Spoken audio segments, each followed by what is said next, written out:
BA द्वितीय वर्ष, हिंदी द्वितीय पत्र। प्रिय विद्यार्थियों, आज हम बीए द्वितीय वर्ष में निर्धारित पाठ्य पुस्तकों में निबंध संग्रह, एकांकी संग्रह एवं रक्त ध्वज नाटक, ये 3 पुस्तकों के अंतर्गत निबंध संग्रह से में चयनित निबंधों की व्याख्या करते हैं। उसके लेखक द्वारा लिखे गए निबंधों की हम चर्चा करते हैं, उसके सारांश को समझते हैं।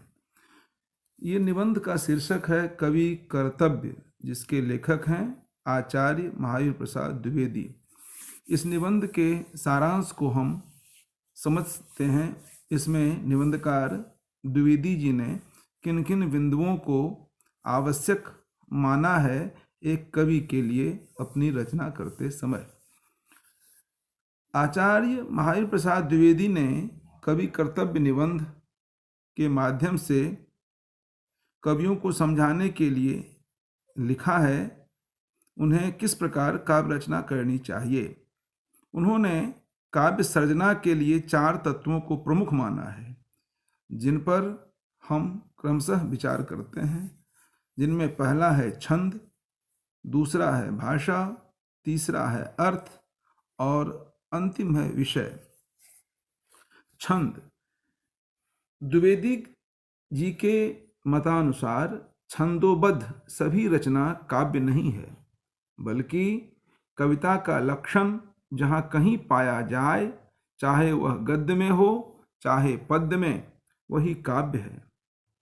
जो सिद्ध कवि हैं वे चाहे जिस छंद का प्रयोग करें, उनका पद्य अच्छा ही होता है, परंतु सामान्य कवियों को विषय के अनुकूल छंद योजना करनी चाहिए।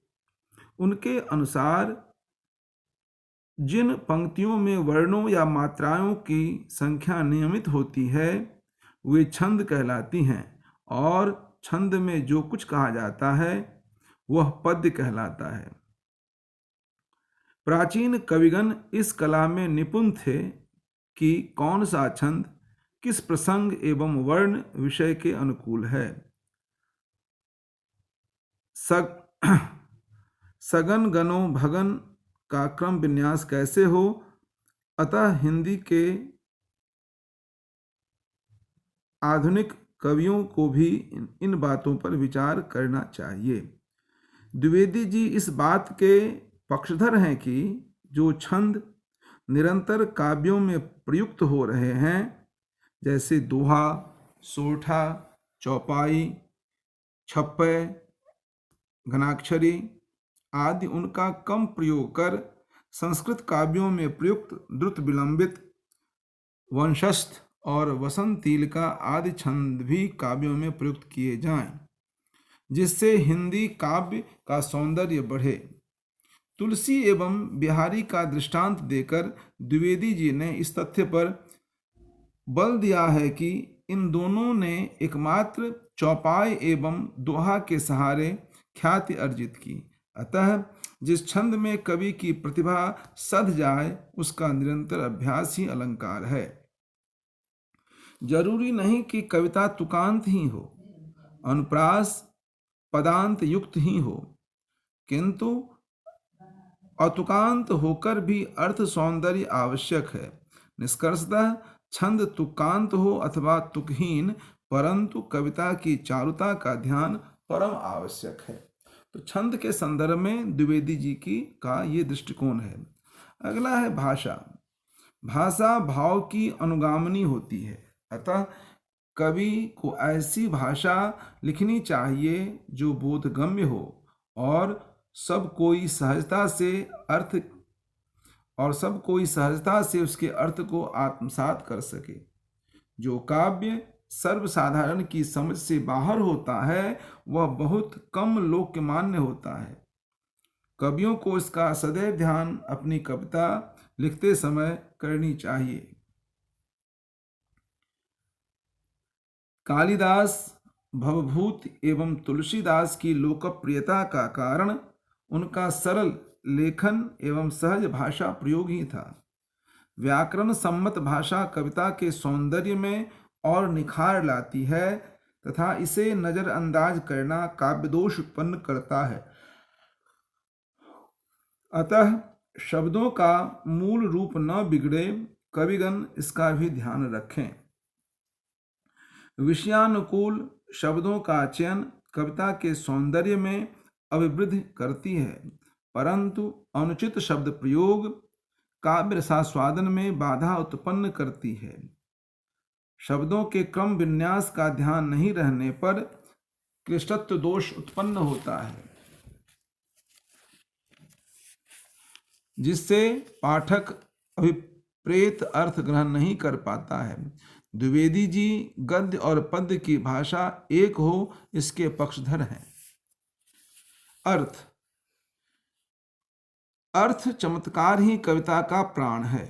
कवि को कविता लिखते समय इस बात का ध्यान रखना चाहिए कि जिस विषय का वह वर्णन कर रहा है, पाठक को पढ़ते समय वह चित्र मूर्तिमान हो जाए, तभी कविता की सार्थकता है।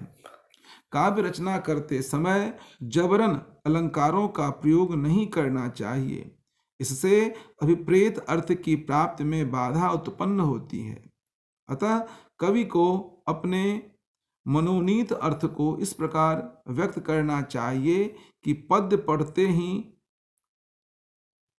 पढ़ने वाले उसे तत्क्षण हृदयंगम कर सकें, सोच विचार करने की आवश्यकता न पड़े। द्विवेदी जी के मतानुसार अर्थाडंबर की अपेक्षा अपेक्षित अर्थ बोध कराना कवि का मुख्य ध्येय होना चाहिए। इस बात की चर्चा उन्होंने ब्रजभाषा में रचित कुछ घनाक्षरी एवं सवैया को देखकर ही की है, जहाँ कुछ शब्द का अर्थ बोध कराने में तो निष्फल हैं ही, जबरन ठूसे हुए प्रतीत होते हैं। अश्लीलत्व एवं ग्राम्यत्व दोष से कविता मुक्त होनी चाहिए। देश काल और लोक आदि के विरुद्ध कही गई बात कविता को नीरस बनाती है। अतः यथासंभव कवि का ध्यान कविता को सरस बनाने की ओर लगनी चाहिए एवं प्रसंगानुकूल रसाभास होना भी कविता के लिए अपेक्षित है। वही कविता की सार्थकता की पहचान है, अन्यथा नहीं। अंतिम बिंदु पर जिन्होंने ध्यान दिया है विषय। कविता का विषय मनोरंजक एवं उपदेशपरक होनी चाहिए। द्विवेदी जी की यह मान्यता है कि स्त्री के नखशिख वर्णन एवं हाव भावों पर अगणित कविताएं लिखी जा चुकी हैं। अतः समुचित विषय पर लेखन कार्य ही कवियों का अभिष्ट होना चाहिए। यदि पाठक को कविता पढ़ने से कोई प्रेरणा नहीं मिलती, तो वह कविता बहुत प्रभावशाली नहीं मानी जा सकती। अलंकार निरूपण और वीर रसात्मक काव्य की जगह कवि किसी आदर्श पुरुष के चरित्र का अवलंबन करके एक अच्छा काव्य लिखे तो साहित्य का कल्याण संभव है। प्रतिभावान कवि ही दूसरे कवि की कविता का अनुवाद करे, नहीं एक भाषा से दूसरी भाषा में काव्यानुवाद होने पर उसकी आत्मा मर जाती है।